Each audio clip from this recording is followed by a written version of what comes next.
Hi ನಮಸ್ಕಾರ. ಬನ್ನಿ, ನಾನೀಗ ನಿಮಗೆ ಶ್ರೀ ಅಂಬಾತ್ರೇಯ ಕ್ಷೇತ್ರದ ಡಾಕ್ಟರ್ ಶ್ರೀ ಆದಿತ್ಯ ಪರಾಶರಸ್ವಾಮಿಯವರ ಆಶ್ರಮವನ್ನು ತೋರಿಸ್ತೇನೆ. ಈ ಕ್ಷೇತ್ರವು ತೆಲಂಗಾಣ ರಾಜ್ಯದ ಮಕ್ತಲ್ ಪ್ರಾಂತ್ಯದ ಉಟ್ಕೂರು ಮಂಡಲಂನಿಂದ ಬಿಜ್ವರ್ ಎಂಬ ಗ್ರಾಮದಲ್ಲಿ ಬರುತ್ತದೆ. ಈ ಕ್ಷೇತ್ರದಲ್ಲಿ ಮೂವರು ದೇವತೆಗಳು ಒಂದೇ ವಿಗ್ರಹದಲ್ಲಿ ಇರುತ್ತಾರೆ. ಪಾರ್ವತಿ, ಲಕ್ಷ್ಮಿ ಹಾಗೂ ಸರಸ್ವತಿ ಇವರನ್ನು ಒಂದೇ ಮೂರ್ತಿಯಲ್ಲಿ ಕಾಣಬಹುದು. ಇಲ್ಲಿ ಭಕ್ತರು ತಮ್ಮ ಬೇಡಿಕೆಗಳನ್ನು ಈ ರೀತಿ ಚಿಟ್ಟಿಯಲ್ಲಿ ಬರೆದು ಹಾಕಿರ್ತಾರೆ. ತಮ್ಮ ಕೋರಿಕೆಯ ಬೇಡಿಕೆಗಳು ಈ ದೇವಸ್ಥಾನದಲ್ಲಿ ನೆರವೇರುತ್ತವೆ ಎನ್ನುವ ನಂಬಿಕೆ ಇದೆ.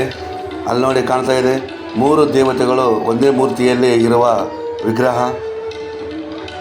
ಈ ವಿಗ್ರಹದ ಮುಂದೆ ಒಂದು ರುದ್ರ ತ್ರಿಶೂಲ ಇದೆ. ಆ ರುದ್ರ ತ್ರಿಶೂಲವನ್ನು ನಾವು ಮುಟ್ಟಿದರೆ ನಮ್ಮ ಮೇಲೆ ಮಾಡಿದ ಮಾಟ ಮಂತ್ರಗಳೆಲ್ಲವೂ ಮಂಗಮಾಯ ಆಗಿ ಹೋಗುತ್ತವೆ ಎನ್ನುವ ನಂಬಿಕೆ ಇದೆ. ನಾನು ಓಂ ನವದುರ್ಗಾಂ ಮಹಾವಿದ್ಯಾಂ ಬ್ರಹ್ಮ ವಿಷ್ಣು ಶಿವಾತ್ಮಿಕಂ ಎಂದು ಹೇಳಿ ಆ ರುದ್ರ ತ್ರಿಶೂಲವನ್ನು ಮುಟ್ಟಿ ನನ್ನಲ್ಲಿರುವ ಕೆಲವು ಅನುಮಾನಗಳನ್ನು ಬಗೆಹರಿಸಿಕೊಂಡೆ. ಇಲ್ಲಿ ಅಖಂಡ ದೀಪ ಸದಾಕಾಲ ಉರಿಯುತ್ತಿರುತ್ತದೆ. ಹಾಗೆ ಒಳಗಡೆ ಕೂರ್ಮಾವತಾರದ ಒಂದು ಚಿತ್ರವನ್ನು ಕೂಡ ಮಾಡಿರುತ್ತಾರೆ. ನಾನು ಆ ದೇವಿಯವರ ಧ್ಯಾನ ಮಾಡಿ ಮಂದಿರದಿಂದ ಹೊರಗೆ ಬಂದೆ. ಮಂದಿರದ ಹೊರಗಡೆ ದಾಸೋಹ ನಡೆಯುತ್ತಿತ್ತು. ಆ ದಾಸೋಹದಲ್ಲಿ ಪ್ರಸಾದವನ್ನು ಸ್ವೀಕರಿಸಿದೆ. ಇಲ್ಲಿ ಅದೃಷ್ಟದ ಹಾಗೂ ಆರೋಗ್ಯದ ಉಂಗುರವನ್ನು ಕೂಡ ಕೊಡುತ್ತಾರೆ.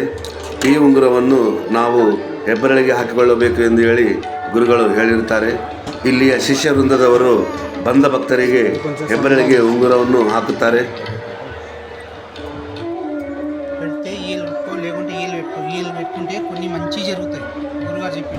ಅನೇಕ ಭಕ್ತರು ಬಂದು ಇಲ್ಲಿ ಉಂಗುರಗಳನ್ನು ಹಾಕಿಕೊಂಡು ಆರೋಗ್ಯವನ್ನು ಕಾಪಾಡಿಕೊಳ್ಳುತ್ತಿದ್ದಾರೆ.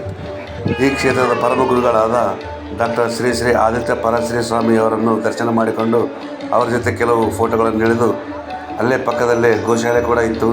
ಆ ಗೋಶಾಲೆಯಲ್ಲಿ ನಾವು ಗೋವುಗಳನ್ನು ನೋಡಿ ಅವರಿಗೆ ತಿಂಡಿಯನ್ನು ಕೊಟ್ಟೆವು. ಈ ಕ್ಷೇತ್ರದಲ್ಲಿ ನಮಗೆ ತಂಗಲು ಅವಕಾಶವಿದೆ. ಭಕ್ತರು ನೀವು ಕೂಡ ಹೋಗಿ ಈ ಕ್ಷೇತ್ರವನ್ನು ದರ್ಶನ ಮಾಡಿಕೊಳ್ಳಿ. ಇಂತಹ ಅನೇಕ ಪುಣ್ಯಕ್ಷೇತ್ರಗಳನ್ನು ತೋರಿಸಲು ನಾವು ಉತ್ಸುಕರಾಗಿದ್ದೇವೆ. ಆದ್ದರಿಂದ ಲೈಕ್ ಮಾಡಿ, ಶೇರ್ ಮಾಡಿ, ಸಬ್ಸ್ಕ್ರೈಬ್ ಮಾಡಿ. ನಮಸ್ಕಾರ.